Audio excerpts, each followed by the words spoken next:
नमस्कार दोस्तों, मैं मनीष सिन्हा इन्फॉर्मेशन न्यूज़ में आपका स्वागत करता हूं।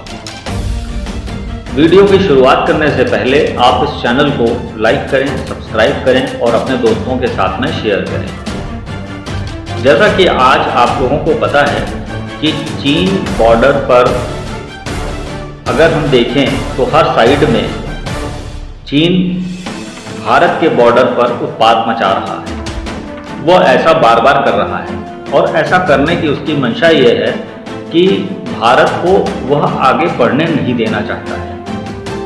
और इसका जो मुख्य कारण है कि उसका ध्यान बॉर्डर पर उत्पात मचाने का इसलिए है क्योंकि भारत का ध्यान इस साइड में लगे ताकि वो अपने हिंद महासागर में वह अपने वर्चस्व को सही कर सके। यह बात भारत सरकार को बहुत अच्छी तरह पता है।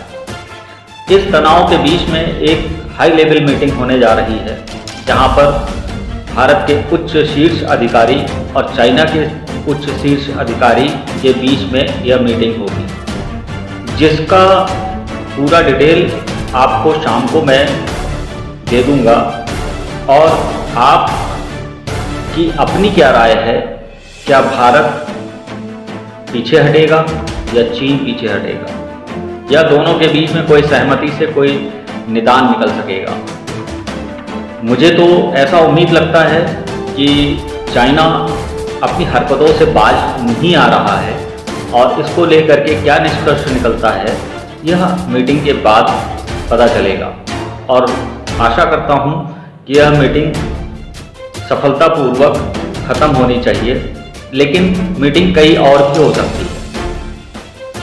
चाइना ने बहुत कोशिश किया इंडिया को दबाने के लिए। आज वो हर साइड से प्रॉब्लम को क्रिएट कर रहा है, जिसको लेकर के भारत के सैनिक वहाँ पे डटे हुए हैं और वहाँ पे कंस्ट्रक्शन का काम, रोड बनाने का काम लगातार चल रहा है। लेकिन भारतवर्ष में रहने वाले कुछ ऐसे राजनीतिक पार्टियां हैं जो कि उनको समझ में नहीं आ रहा है और वह अपोज कर रही हैं।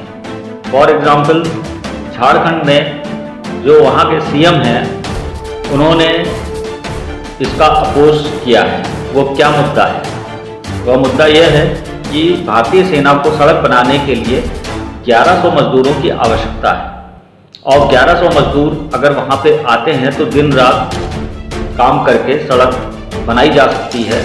और आज भारत की सेना का साथ देने के लिए हर स्टेट को साथ में आना चाहिए। लेकिन चूंकि जेएमएम की सरकार कांग्रेस की गठबंधन सरकार है तो सोनिया गांधी या राहुल गांधी का कुछ इंस्ट्रक्शंस होगा जिसके वजह से जेएमएम के सीएम, झारखंड के सीएम, उन्होंने मजदूर को देने से मना कर दिया।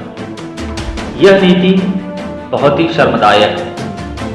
आज देश थोड़ी प्रॉब्लम में है। इस प्रॉब्लम में साथ देने के बजाय उसका अपोज करना ये ठीक बात नहीं है। यहाँ पे ये हिस्ट्री रही है कि 1962 में भी पंडित नेहरू ने इस सीमा विवाद में अपने हाथ खींच लिए थे। यदि वहाँ पे लड़ाई हो रही थी 1962 में, तो ऐसे समय में अगर देखा जाए तो हम ये कह सकते हैं कि अगर उस समय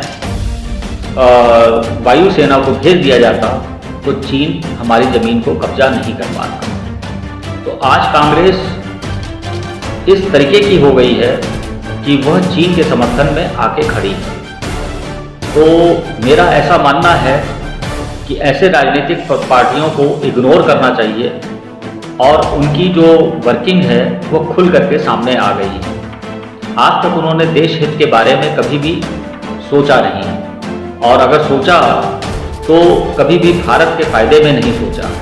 ले दे करके राग हमेशा अलापा है पाकिस्तान का, चाइना का, और जितने भी दुश्मन हैं उनके तो राग अलापते हैं, लेकिन भारतवर्ष के बारे में सोचना इन लोगों के बस के बाहर की चीज़ है। इन लोगों को सिर्फ इतना चाहिए कि भारत का ही पैसा लेकर के अपने पॉकेट में डालना और उसके बारे में इस कार्य को अंजाम देते हैं, घोटाले पे घोटाला। और लेकिन जब देश की बात आती है तो पीछे हट जाना। आज इनको चाहिए था कि जो किया सो किया, लेकिन देश का साथ देना इनको बहुत ज़रूरी था। आप क्या सोचते हैं इस विषय में, कमेंट करके ज़रूर बताएं। और साथ में इस चैनल को आप लाइक करें, सब्सक्राइब करें और शेयर करें अपने दोस्तों के साथ में, और भारत के साथ खड़े रहें। जय हिंद, जय भारत, भारत माता की जय।